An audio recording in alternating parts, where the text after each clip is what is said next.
Is your neck constantly tight, and no matter how many times you stretch or massage it, that tension keeps coming right back? What if your neck isn't the problem? What if it's just trying to help you breathe? In this video, I'm going to show you how dysfunctional breathing patterns, especially shallow stress-style breathing, can overload your neck muscles. We'll also talk about how your diaphragm connects to your neck through what's called the phrenic nerve, and I'll share one simple breathing reset you can try today to start easing that neck tension from the inside out. I used to be the queen of deep tissue work, and neck tension was my bread and butter.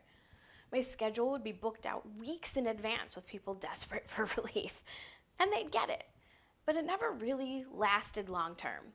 I took pride in giving folks more relief than they'd had from other therapies, but things started to shift when I started studying the nervous system and breath mechanics.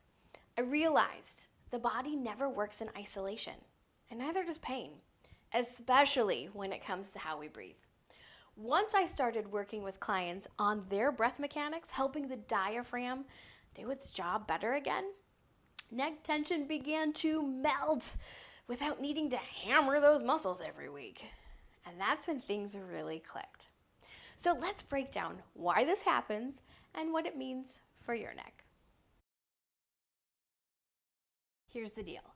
Your body will always find a way to get air in. If your diaphragm isn't doing its job efficiently, maybe because you've been under chronic stress, had an abdominal surgery at some point, or your posture's gotten super slouchy and you can't get the movement you need for a good breath, your neck muscles step in to help.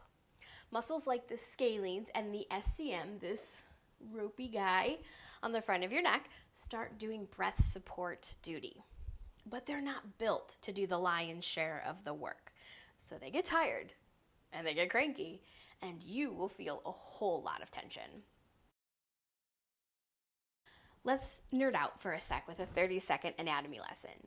Your diaphragm is innervated or gets its signals by the phrenic nerve, which comes from the spinal segments C3, C4, and 5 in your neck. So when your diaphragm isn't moving well because you're stuck in a stress breathing pattern, or you can't breathe fully down into your belly due to hours of slouchy sitting or poor alignment with your head far forward in front of your shoulders, there's direct neurological feedback into your neck. It's a loop. Dysfunctional, poorly moving diaphragm equals neck tension, and neck tension can equal poor signals back down to the diaphragm. Our focus here is going to be to switch to breathing more fully, but not just anywhere, but into your ribcage. You've probably heard that a deep breath comes from the belly, and while the belly is certainly a touch point, it's often taken to an extreme and is still not optimal. It's very easy to get moving too much down in the abdominals, but still not enough where it really counts, which is in your ribcage. So let's practice this with a movement exercise I call the belly balloon. Now think about blowing up a balloon. When you blow it up, it's 3D.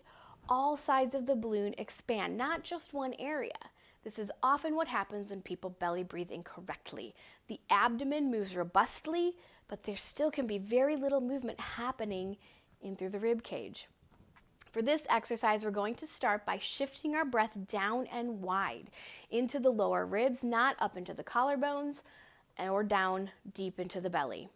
It's often instructed to place one hand on your belly and one on your chest, but we're going to shift those landmarks a bit to bring more focus into the ribs. Start by sitting up tall and bring your hands from your hips and place them up on the sides of your rib cage. When you breathe in, feel the expansion into your hands, both toward the front of your fingers and also the back into the webs and your thumb.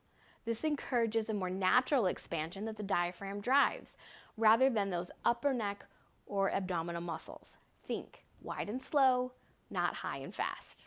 Let's try it together. Sitting tall, hands on your hips, and bring them up to your lower ribs.